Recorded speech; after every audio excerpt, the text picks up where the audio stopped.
بیا بل عمل چې کوم دی چې هغې لپاره سبانۍ ورځ تاسو څخه شته دی.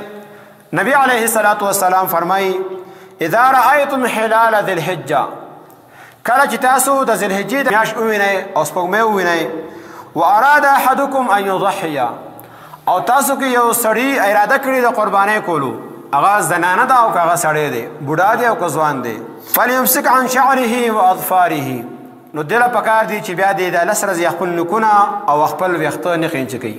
نو کوم سړی چې قرباني اراده کړې ده او قربانۍ په هغه باندې لازمي ده، قرباني کول غواړي، نو هغه له پکار دی چې دا مستحب عمل دی، مستون عمل دی. مستون معنا طریقه د پیغمبر علیه الصلاة والسلام، او مستحب معنا چې د اعمالو سره سړی الله ته محبوب جوړیږي، الله ته نږدې کیږي. نو په دې عمل سره هغه حاجانو سره چونکې هغوی احرام اچولی وي او هغو خوشبو نه لګي، هغو منګز نه کوي، هغو اغوستلې کپړې هغه نه اچوي او د ګنډلې شوې کپړې هغه نه اچوي، دغه شان دا منګز هغو نه کوي، تیل هغو نه لګي، نوکونه هغو نه کټ کوي، ویښته نه کټ کوي. نو الله عام مسلمانانو ته هم دا حکم وکړو پیغمبر علیه الصلاة والسلام په ذریعې سره چې تاسو هم خپل نوکونه او خپل ویښته هغه مه قینچي کوئ. لهذا که سړی خپل حجامت کول غواړي، ځان برابرول غواړي، سبانۍ ورځ ده، یو کم دېرشم تاریخ دی، بله ورځ کیدای شي بیا یکم شي، نو نن او سبا خپل ویښته برابر کوي، خپل نوکونه کټ کوي. بیا چې قرباني وشله، قربانۍ نه وروسته بیا حکم دی چې بیا به سړی خپل ویښته کټ کوي، خپل نوکونه به کټ کوي.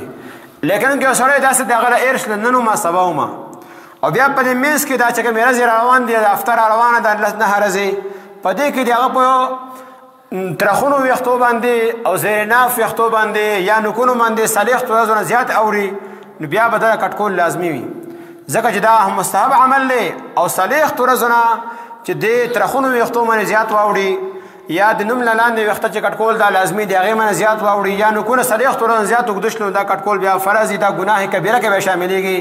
ګناه کبیره نه ځان بچ کول پکار دی. لہذا یو سړی نن ایر شلی او ته مستن معلومه سبا ایر شله او د باندې وخت ډېر اورېدو، بیا به د میز کې خپل نوکونه او ویښته کټ کولی شي. که عام خلق هغو دې خپل نه کټ کوي ویښته، برابر دي مخکې نه. کوم چې قرباني نه کوي هغو لپاره هم بعض علماو لیکلي چې ښه دا ده چې هغو هم خپل نوکونه او دا ویښته بیا دې ورځو کې کټ نه کړي. قربانۍ ورځ تېره شلله، پس ته دې بیا خپل ویښته او نوکونه دا کټ کوي. لیکن ما تاسو وایي داسې لازمي فرض حکم نه دی، واجب نه دی، مسنون دی، مستحب دی. لیکن مستون مطلب دا دی چې دا طریقه د نبی کریم صلی الله علیه وسلم ده. چا چې هغه سره مینه او چا په زړه کې د هغه محبت پروت وي، عظمت پروت وي، هغه به ورته خوشحالېږي. او که نن زمانه شته مسلمان چې دا خو سنت دی، دا سنت دی، دا سنت دی، دا مونږ چې پکې دا به څوک مونږ دا فرض نه ادا کېږي، سنت به څوک عمل وکړي، نو بیا خو تاسو ته ګپ دی. لیکن عام مسلمانان چې کوم نبی کریم صلی الله علیه وسلم سره مینه ده او سبا دا غواړي چې زما سفارش وکړي، سبا دا غواړي چې قبر کې د هغه صورت ما ته وښودلی شي، دنیا کې ما د هغه په سنتو باندې ژوند تېر کړی وي، او زه جواب ورکوم چې دا زما پیغمبر دی، د ما ته رالیږلی شوی او د اعمالو او سنتو باندې ما عمل کړی دی، نو هغه دې په دې سنتو باندې هغه عمل وکړي. الله تبارک وتعالی دې موږ لا د عمل کولو توفیق راکړي، او الله دې موږ لا د نیکو اعمالو کولو کثرت سره توفیق راکړي. الله دې موږ د هر قسم ګناه نه بچ کړي. او په دې هفته کې د هفتې په ورځ باندې د جبوړی شاه صاحب د دې علاقې ډېر غټ بزرګو مولانا غلام نبي شاه صاحب هم وفات شوی دی، هغه لپاره به هم دعا وکړئ.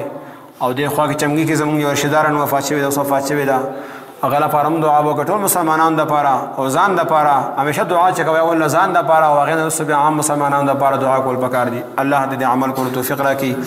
د دې نه علاوه بیا چاته څه مسلې د قربانۍ باره کې یا نور مسائل، نو هغه بیا رابطه کولی شئ. ډېر مسایل داسې چې هغه به پاتې شي ساوري باره کې، وروسته به فرق راځي، غریب واغسته او بیا ته نه روک شو، یا اول نه ساوري اغستې او نیت بل شان ده، اوس نیت بدل شو، یا ساوري واغسته وړوکې اوس بدلول غواړي، نو بیا څنګه مسایل دي هغې باره کې باریک باریک مسایل هر څه باره کې راځي، نو بیا انفرادي طور باندې هغې تپوس کولی شئ.